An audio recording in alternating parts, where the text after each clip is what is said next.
Everyone always talks about the things that you need to stay warm while winter camping. And yes, the proper clothes, the right sleep system, and a good shelter are all so important. But what you don't often hear is that winter camping is more than just staying warm. It's also about being comfortable enough to enjoy the experience. In this video, I'm going to talk about the 5 things I always bring winter camping that, yes, may help keep me warm, but more importantly, keep me comfortable so I enjoy the experience outdoors.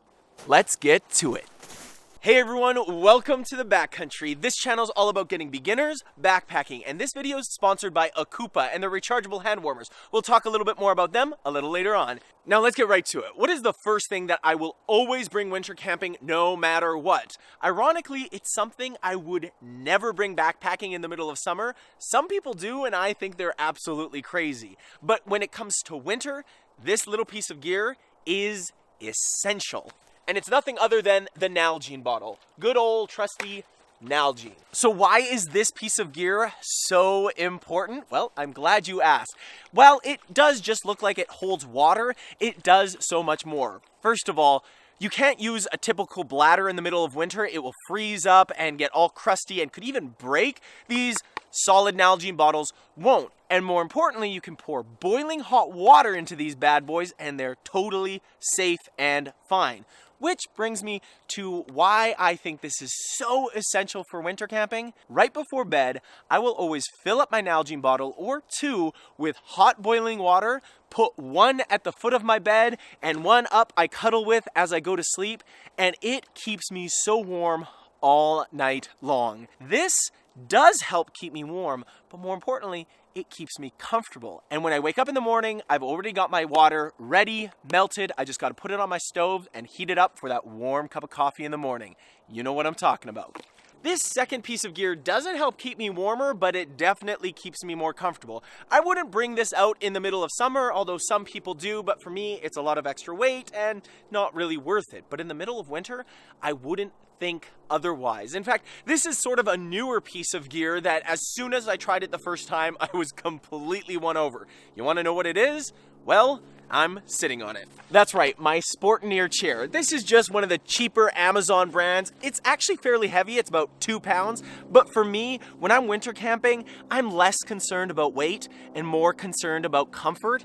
And that 2 extra pounds is worth it. It was an affordable option and it's been really comfortable. The difference of being able to put my chair down in the snow and sit down on it instead of having to have a little sit pad, try to find a flat piece of ground or a log and sit on it, just is not worth it. Now this goes back to a pretty key part of winter camping, and that is sitting around a fire. Sitting around a fire is crucial during winter camping, and if you don't have a good place to sit, you're not going to enjoy that experience. So my camping chair is essential for my winter camping comfort. And sitting around a fire actually brings me to my third piece of gear that I wouldn't think about leaving home without. Actually, 2 pieces of gear. And that is my saw and my knife. Now, I don't bring these out typically in the middle of summer. Occasionally I will, but in the winter, being able to cut and prepare wood is essential. Now, some people bring a hatchet, and if that suits you,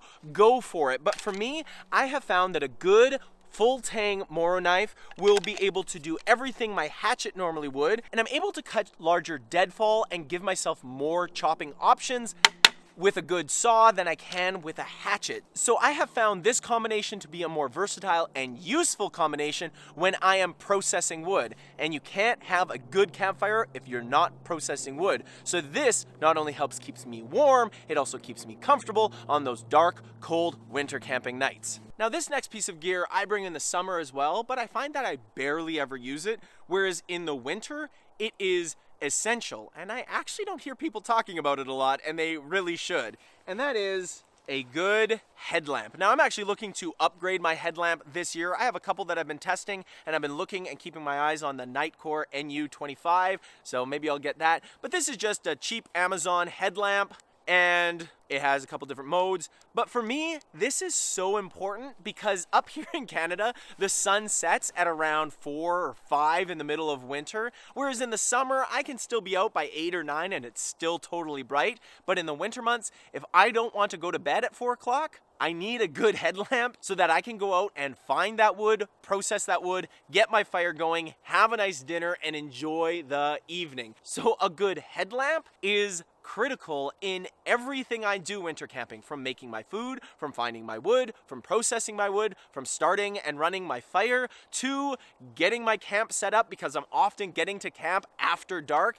It's just such a vital piece and nobody ever talks about it, but light in the winter dark seasons is probably second to warmth in the winter months. A good headlamp will go a long way when you're winter camping. And last but certainly not least, hand warmers. Now, when you think hand warmers, you probably think something like this, or maybe one of those clickable gel packs that you use that stay warm for an hour or two. This is typically what I've always used until I found out about Ocoopa's digital rechargeable hand warmers. Now, this thing has changed the game for me. Honestly, when I got this, my expectations were super low. I thought that at best it might get a little bit warm, but let me tell you, this thing gets hot. In fact, even a little bit too hot. I find that putting it up to the 3rd setting is almost a little bit too warm, and really only good if I have pretty thick gloves on, because then I can wrap it around my hands, and yes, through thick gloves, it still warms my hands.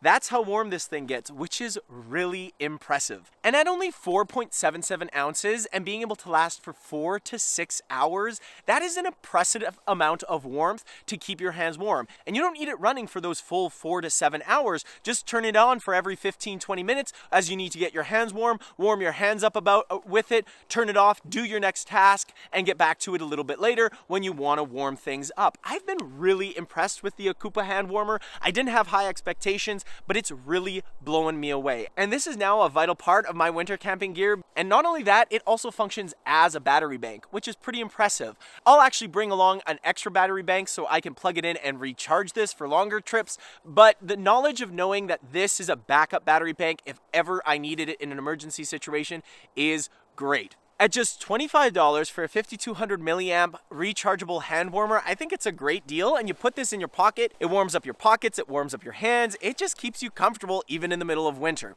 Now, if you're really serious about getting winter camping this season, there's a few things that you need to know to start that journey, but you don't need to be an expert. But I put together a playlist of a few ways that you can start that journey and get backcountry forward even in the middle of winter. So I'll see you guys in the next one. Man, I love winter camping. Seriously, best time of the year.